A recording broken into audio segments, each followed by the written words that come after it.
Donc bonjour les troisièmes, cette vidéo, dans tous les cas, c'est à copier à la suite après la feuille que je vous avais donnée, photocopiée avec les images, avec le footballeur, celui qui fait du trampoline, etc. Donc ça sera à écrire derrière, c'est la suite du cours, la fin du cours sous le chapitre des forces. C'est à regarder cette vidéo une fois que vous avez fini les diagrammes objet interaction. Ça c'est quand on met, par exemple, l'exemple avec le ballon dans un rectangle et avec dans des ovales les trucs qui exercent des forces sur lui. Ça, c'est ce qu'on appelle le diagramme d'objet interaction ou DOI ou DOA. Une fois que vous avez fini les diagrammes objet interaction, vous regardez cette vidéo, vous faites le travail demandé. Donc c'est copier le cours plus des exercices. Donc on a vu les actions mécaniques. Je vous laisse regarder la première vidéo si c'est plus très clair pour vous. Sinon, les actions mécaniques, il en existe deux types de sortes, à contact et distance. De force de distance, il y a par exemple entre deux aimants, entre deux charges électriques, et puis tout ce qu'on appelle le poids, la gravité, etc. Puis les forces de contact, c'est toutes les autres forces. On modélise les actions mécaniques, ce qui se passe dans la réalité, par euh, ce qu'on appelle une force en physique. Une force va être représentée par une flèche, tout simplement. Je vous laisse faire pause et copier.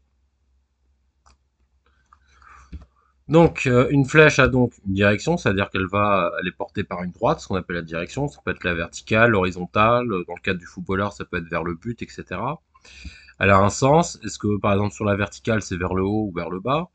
Et puis, elle a une longueur. Est-ce qu'elle est grande, petite, etc. Plus votre flèche est grande, plus elle représente l'intensité de la force en newton, et plus la force va être intense. Et puis, on la représente pas n'importe où. Elle part du point de l'objet où elle est appliquée. Par exemple, le footballeur tape dans le ballon à un endroit précis, c'est à l'endroit où il tape qu'on va faire le départ de la flèche avant de la dessiner. Quand vous avez des forces à distance, par définition, on se place au centre de gravité, c'est le milieu de l'objet pour faire le départ de la flèche. Et on note la force de la manière suivante. Un grand F avec une flèche au-dessus pour préciser que c'est un vecteur, donc une flèche.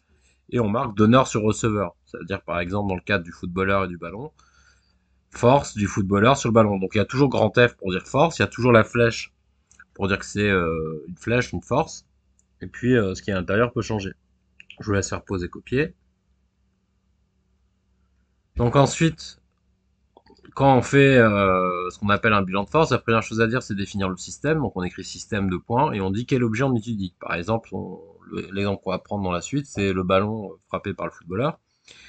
Donc le ballon c'est l'objet, le système c'est le ballon, pardon. Donc on écrit système de points ballon. Puis on fait la liste des forces qui s'exercent sur l'objet en donnant pour chacune sa direction et son sens. Je vous laisse faire pause et copier, pardon. Une fois que le bilan des forces est fait, on les représente sur un schéma, et puis on fait attention, on les dessine, les directions, les sens, les longueurs, on fait attention à tout ça.